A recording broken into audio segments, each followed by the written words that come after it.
Bonjour à tous et bienvenue dans ce Morning Bull Live. Nous sommes le 22 février 2023.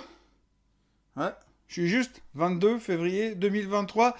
Eh bien, aujourd'hui, on va parler de hausse des taux, et puis un petit peu de doute qui pénètre le marché de manière assez violente en ce moment, puisque tout le monde hésite, tout le monde se pose des questions, et on a vécu la pire journée de l'année à Wall Street. Bon, c'est pas la première fois qu'on vit la pire journée de l'année à Wall Street, mais comme c'est super vendeur dans les médias, eh bien, on la met en gros titre. Donc, le Nasdaq s'est fait démonter de 2,5%.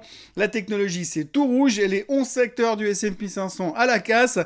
Tout le monde voulait sortir hier soir, et on se pose plein de questions. La bonne nouvelle, c'est qu'on arrive sur un endroit où c'est un espèce d'une confluence de support sur le S&P 500, la moyenne mobile des 50 jours, la moyenne mobile des 200 jours, et puis le support de la tendance descendante, ce qui fait qu'il y a encore un peu d'espoir. Est-ce que les minutes du FOMC meeting ce soir, est-ce que les chiffres du PCE vendredi, est-ce que les chiffres de Nvidia ce soir vont nous sauver la mise? Tout est possible. La réponse demain dans cette émission.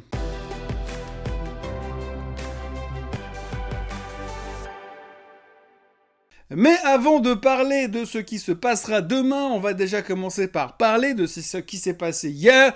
Alors hier, l'obsession du moment, c'était les taux d'intérêt, la hausse des taux et les rendements du 2 ans, entre autres. Alors, ce qu'il faudra retenir globalement, c'est qu'effectivement, on est en train de rentrer dans nos têtes qu'on va avoir 0,25 de hausse en mars, 0,25 de hausse en mai, 0,25 de hausse en juin. Les plus pessimistes parient même sur une hausse de 0,5% en mars, là tout de suite, dans quelques semaines.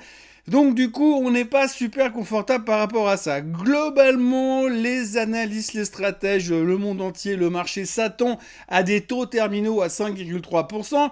Je rappelle qu'il y a 10 jours, on était à 5% d'objectif, donc on est 0,3% en dessus. On est donc en train de pricer une troisième hausse de 0,25 par rapport à ce qui était déjà dans les prix. On sait aussi que bien des stratèges ont des targets bien plus hauts sur les taux terminaux, 5-6. Et puis alors, un chiffre assez intéressant qui est sorti hier, eh bien on s'est rendu compte que il y a une semaine en arrière, 0% des investisseurs pensaient que les taux atteindraient 6% en 2023. Aujourd'hui, ils sont 4,4%.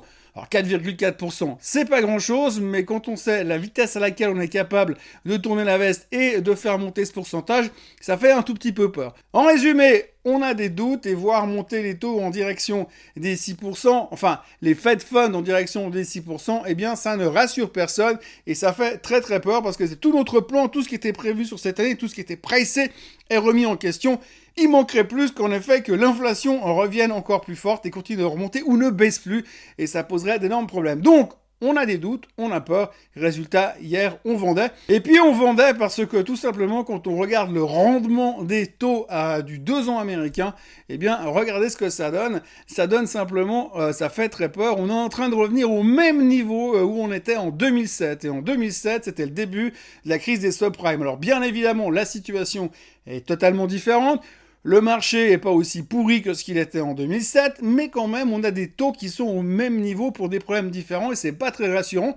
Et quand on regarde ce chart, qui est un chart monthly, on se rend quand même compte qu'à chaque fois qu'on fait un pic sur le rendement des taux sur le 2 ans américain, eh bien, derrière, il se passe des choses un petit peu désagréables pour le marché des actions. C'est le cas en 2007, la crise des subprimes, c'est le cas en 2000 avec la bulle Internet.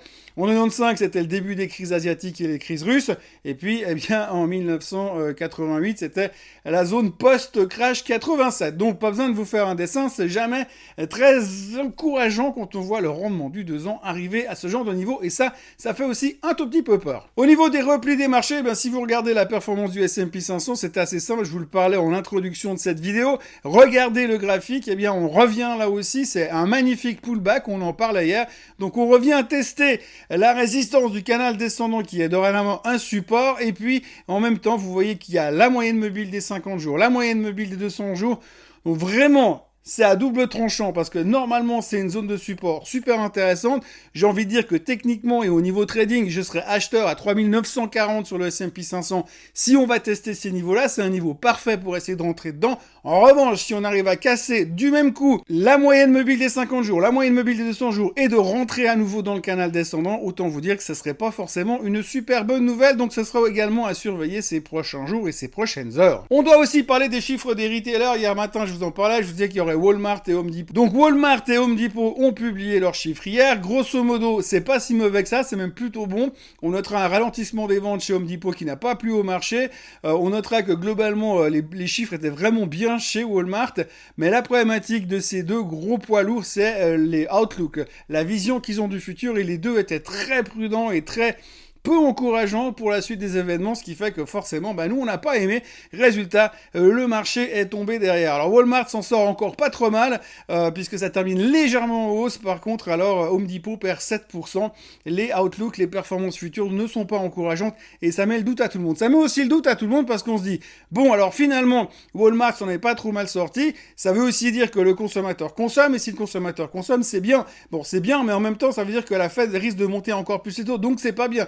Donc, il faut vendre Walmart. Mais si Walmart baisse un petit peu et puis que les consommateurs commencent à arrêter de consommer parce que les taux montent et que la récession arrive, eh bien, c'est plutôt encourageant parce que ça veut dire qu'à terme, eh bien, finalement, la Fed pourrait baisser les taux. Donc, c'est plutôt pas mal. Donc, on achète Walmart. Bref, en gros, on essaie de tirer des conclusions, mais on est tiraillé par les deux sentiments. Est-ce qu'il faut monter les taux pour freiner l'inflation ou est-ce que tout ça va amener une récession qui sera mauvaise pour les grands distributeurs?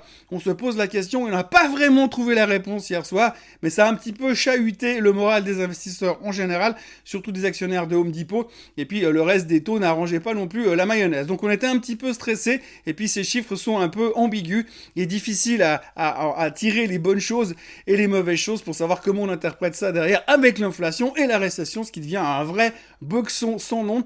Et moi quand j'écoute ça et quand je regarde ça, j'ai l'impression d'avoir la gueule de bois. Pourtant j'ai rien bu.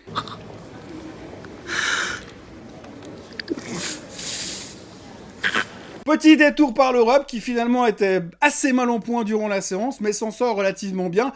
À noter les excellents chiffres du PMI et du ZEW en Europe. Donc on voit que l'économie européenne va mieux que ce qu'on pensait, mieux que ce qu'on attendait. C'est donc une très bonne nouvelle, sauf que du coup, eh bien, ça ouvre la porte à toutes les fenêtres pour que la BCE puisse continuer à monter les taux encore et encore.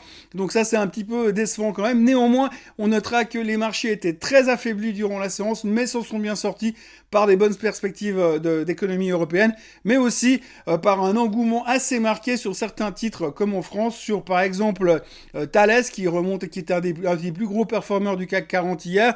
Donc Thales va relativement bien. Et de l'autre côté, vous avez également Engie qui allait extrêmement bien, puisque la société a annoncé hier qu'ils augmentaient leurs dividendes de 65%, ce qui fait qu'aujourd'hui, Engie, elle a un rendement du dividende de 10%, ce qui est assez spectaculaire et qui générait un gros intérêt pour le titre et qui va faire super plaisir à toute la gauche française qui hurle chaque fois qu'une pétrolière fait des très bons chiffres. D'ailleurs, c'est assez intéressant de voir la performance des pétrolières en France et la performance des pétrolières en général et la performance des titres de l'armement récemment, puisque globalement, c'est tous des titres qui sont bannis par l'investissement responsable. Et puis là, du coup, tout d'un coup, tout le monde en veut. C'est marrant quand même, hein. Ils sont où les investisseurs responsables ? C'est rigolo. Au chapitre du on ne change pas une équipe qui gagne, le Crédit Suisse est sous enquête. Ça continue, ça ne s'arrête jamais. C'est formidable. C'est un peu le mouvement perpétuel de la finance, le Crédit Suisse. Ils sont toujours assez forts pour nous sortir un truc pour nous faire marrer et puis pour nous décevoir accessoirement. Alors hier, c'est le chairman, monsieur Lehman, qui est sous enquête des super flics, des Navy Seals de la FINMA, qui sont en train de checker ce qu'il a dit et ce qu'il a fait, puisqu'il semblerait que lorsqu'il a dit à la fin de l'année dernière que finalement les retraits des assets, les clients ne soldaient pas autant les comptes que ça, que c'était pratiquement terminé et qu'on voyait le bout du tunnel, eh bien c'était pas tout à fait vrai, semble-t-il. Donc pour l'instant, on va laisser la présomption d'innocence. La FINMA est en train d'enquêter, mais dans le doute, le marché a quand même tapé sur le Crédit Suisse hier, et on a vraiment envie de dire que c'est vraiment du Crédit Suisse grand classique pour l'instant. On verra comment finira cette enquête, mais voilà, c'était une nouvelle dont on se serait bien passé dans l'immédiat au sujet du Crédit Suisse. Mais bon, visiblement, on n'est pas encore reparti sur le chemin de la rédemption au Crédit Suisse. Dans les bullet points de la journée qu'il faudra retenir, c'est qu'il y a toujours de plus en plus de gourous et de stratégistes qui sont très négatifs. Hier, on parlait de Mike Wilson chez Morgan Stanley qui parle de 26% de correction. Il y avait la stratège de Bank of America qui pense que les sources de liquidité qui ont soutenu le marché jusque-là se sont taries et donc ça veut dire que les marchés vont se péter la figure et que d'ici la fin du mois de mars, eh bien, le rebond qu'on a vécu maintenant, il sera liquidé, poussé, terminé. Bref, il y a de plus en plus de gens qui sont extrêmement méfiants. Alors ça peut toujours être pris à double tranchant, hein, parce que quand tout le monde est convaincu de quelque chose, c'est pas généralement ce qui se produit. Néanmoins, beaucoup de négativisme du côté des super pros et des gros stratèges de la finance internationale. Quand on voit leur backtracking et puis leur track record ces derniers temps, il n'y a pas de quoi paniquer non plus, mais notons quand même qu'il y a beaucoup de négativisme de ce côté-là de la finance, alors que l'engouement vient plus et des clients privés. Parlons un tout petit peu de Tesla, oui, parce qu'une journée sans Tesla n'est pas une vraie journée. Donc Tesla a signé un accord avec une boîte qui s'appelle Magnis Energy, afin qu'ils leur fournissent le graphène nécessaire pour construire leur batterie et pour continuer à fournir de l'électricité aux voitures électriques. Et puis en même temps, il y a aussi des rumeurs comme quoi Tesla serait en train de négocier le rachat d'une boîte qui s'appelle Sigma Lithium pour être son client unique et pour récupérer toute la filière du lithium de cette boîte canadienne. Alors pour l'instant, c'est des discussions qui sont seulement au début, mais le titre a déjà pris 16% hier soir sur les rumeurs de spéculation. Donc c'est intéressant à suivre parce que finalement on se rend compte de plus en plus que la thématique des voitures électriques, au-delà de ce qu'ils vont fabriquer comme voiture, ce sera aussi de trouver les métaux pour pouvoir faire des batteries, parce qu'une voiture électrique sans batterie, pour l'instant, à moins de mettre un mât dessus et des voiles qu'on pourrait emprunter au Crédit Suisse, eh bien, c'est pas encore tout à fait gagné. Donc, le gros sujet de ces prochains temps, ce sera forcément et probablement le lithium et les métaux qu'on a besoin de mettre dans les batteries. C'est déjà le sujet depuis un long moment, mais voilà, maintenant Tesla est en train de vouloir choper une boîte, et du coup, quand une seule boîte de voitures électriques aura la main mise sur le lithium, je vous laisse imaginer ce que ça va faire pour les autres.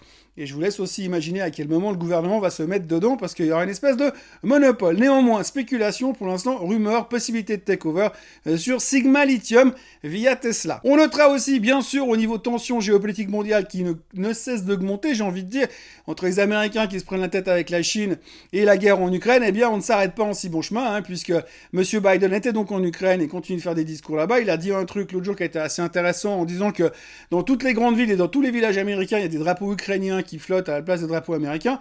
Et si vous allez voir un peu sur Twitter, ils sont pas tout à fait d'accord, mais en tout cas, on sent vraiment la provocation de M. Biden en direction de M. Poutine. Poutine a fait un discours hier qui montrait clairement que la guerre à court terme, fallait pas trop y compter, ce sera plutôt une guerre longue et douloureuse qui allait durer plusieurs années.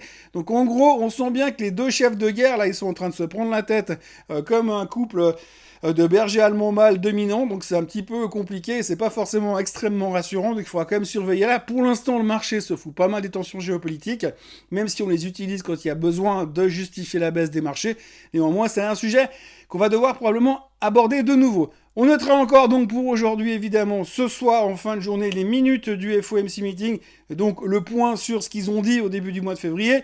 Grosso modo, il n'y aura pas de grosses surprises, mais on va les lire comme d'habitude, les petits caractères en bas du rapport. Et puis après la clôture, il y aura les chiffres de Nvidia, et comme je le disais hier, Nvidia est beaucoup monté en anticipation, à voir si les chiffres tiennent compte de cette anticipation ou sont clairement en dessous des attentes. Donc grosse surprise à voir ce soir après la clôture, ça sera Nvidia. Voilà, merci d'avoir été avec moi ce matin. N'oubliez pas de vous abonner à la chaîne Suisse Côte en français, de liker cette vidéo, de la partager un maximum partout sur Twitter, sur LinkedIn et puis sur Facebook avant que ce soit payant. Et puis moi je vous retrouve comme d'habitude demain matin à la même heure et au même endroit pour un nouveau Morning Bull Live. Et d'ici là, passez une excellente journée. À demain. Bye bye.